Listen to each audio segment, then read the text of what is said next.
Halo, selamat datang di video pembelajaran kami. Dalam video pembelajaran ini, kita akan belajar bersama mengenai tahap pertama presentasi efektif, yaitu perencanaan. Dengan tujuan pembelajaran, mampu menerapkan perencanaan media presentasi dengan tepat. Untuk melakukan presentasi yang efektif, diperlukan melalui beberapa tahap. Tahap pertama adalah perencanaan.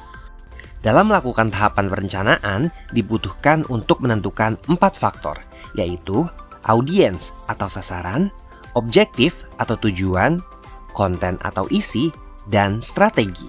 Berikut adalah penjelasan mendalamnya. Mengenal audiens. Secara sederhana, presentasi adalah pemaparan topik oleh pembicara kepada audiens. Jadi, penting untuk mengenal audiens Anda saat membuat presentasi. Audiens dapat dikelompokkan berdasarkan berbagai tingkatan atau status sosial, seperti usia, tingkat pendidikan, pengetahuan, dan keterampilan, serta faktor sosial ekonomi lainnya. Materi presentasi akan lebih sesuai dengan mereka dengan memberikan pemahaman yang lebih baik dan mempengaruhi mereka lebih mudah dengan mengetahui karakteristik tersebut. Karakteristik audiens dapat membantu Anda untuk mengatur suasana presentasi dan mempengaruhi kata-kata dan gambar yang Anda gunakan. Menentukan objektif atau tujuan. Presentasi harus dilakukan dengan didasari tujuan apa yang diharapkan, dapat dilakukan, diketahui, atau dirasakan oleh audiens. Tujuan ini dapat dibagi menjadi 3 kategori, yaitu psikomotor, kognitif, dan afektif. Tujuan psikomotor dimaksudkan kepada skill atau keterampilan seperti mengkonstruksi dan memanipulasi. Sementara tujuan kognitif seperti menamatkan sesuatu atau penyelesaian masalah, dan tujuan afektif seperti merasakan atau mengapresiasi sesuatu. Menentukan tujuan menjadi penting karena dapat menjadi bahan evaluasi dari kegiatan presentasi yang telah dilakukan. Memilih konten atau isi. Ada beberapa tahap yang dapat digunakan dalam mengembangkan media presentasi yang efektif selama proses memilih dan mengatur konten presentasi. Pertama-tama, sangat penting untuk memahami audiens secara keseluruhan dan merumuskan tujuan presentasi secara jelas. Setelah itu, topik yang akan dibahas harus dipilih dan diatur sesuai dengan apa yang sudah diketahui oleh audiens. Konten presentasi harus dirancang untuk memenuhi tujuan presentasi, dan pengaturannya dapat dimulai dengan gambaran umum yang diikuti dengan detail langkah demi langkah. Selain itu, konten dapat disesuaikan dengan cara yang sesuai dengan audiens, presenter, dan materi yang disampaikan. Banyak hal yang harus dipertimbangkan dibahas dalam bagian desain. Ini termasuk gaya presentasi, penggunaan visual, dan struktur presentasi secara keseluruhan.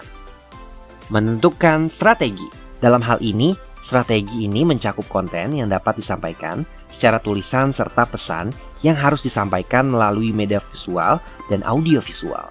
Pemilihan strategi yang tepat dapat membantu mencapai komunikasi yang efektif. Berikut adalah contoh dalam menentukan strategi, yaitu dengan mengetahui nilai-nilai atau fungsi audiovisual. Yang pertama, audiovisual dapat menarik perhatian. Kedua, media seperti grafis dapat menjelaskan dan menyederhanakan informasi verbal yang kompleks. Ketiga, media seperti gambar realistik atau representasi grafis dapat memberikan arti pada tulisan. Keempat, audiovisual dapat mengatasi keterbatasan ukuran, jarak, waktu, dan ruang. Dan yang terakhir, kelima, audiovisual membantu audiens mempertahankan apa yang dilihat dan didengar lebih lama dibanding hanya mendengar saja. Contoh kedua yaitu pemilihan media presentasi. Isi pesan yang akan disampaikan, jenis media yang sesuai, dan preferensi kita untuk media tertentu juga mempengaruhi pemilihan media. Berikut adalah beberapa contoh media antara lain flip chart. Sifatnya informal dan cocok untuk audiens kecil di ruangan skala kecil. Mudah digunakan dan mudah dibawa. Membantu mencatat ide saat presentasi dan membantu menyampaikan poin-poin atau garis besar. Flipchart juga murah dan tidak membutuhkan listrik. Slide. Slide sangat cocok untuk presentasi profesional. Slide ini cocok untuk gambar realistis dengan angka, kata, dan simbol. Proyektor ini praktis, reliabel, dan dapat dibawa kemana saja. Untuk menampilkan dengan jelas dan membatasi interaksi dengan audiens, diperlukan pencahayaan ruangan yang sedikit gelap. Overhead transparency sangat mudah digunakan dan cocok untuk menjaga kontak dengan audiens kecil hingga menengah. Overhead populer karena praktis dan tidak membutuhkan ruangan gelap.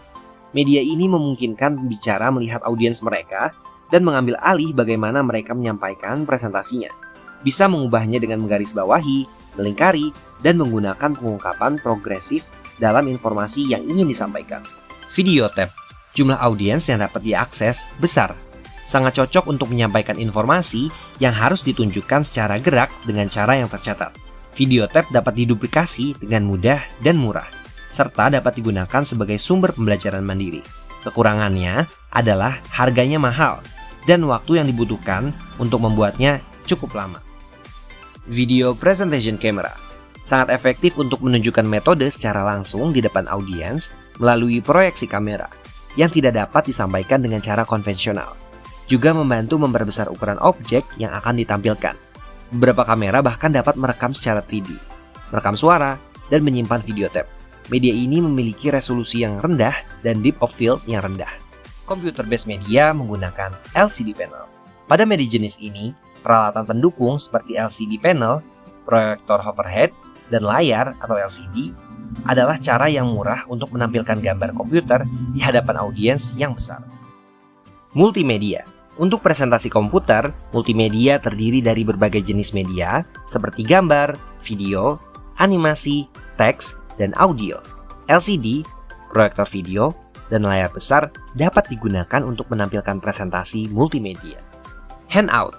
Handout yang dirancang dengan baik adalah bagian penting dari presentasi karena mereka memberikan ringkasan visual dan deskripsi yang membantu tinjauan lebih lanjut. Mereka juga berfungsi sebagai pengingat tentang konsep penting yang dibahas dalam kelas, seperti gerakan kamera, pan, tilt, dan zoom, dengan memberikan deskripsi verbal dan contoh visual yang mudah dipahami. Handout juga memungkinkan anggota audiens untuk fokus pada pembicara dan memungkinkan akses kepada yang absen. Demikian video pembelajaran mengenai tahap 1 presentasi yang efektif bagian perencanaan. Semoga bermanfaat. Sampai bertemu lagi di video selanjutnya. See you!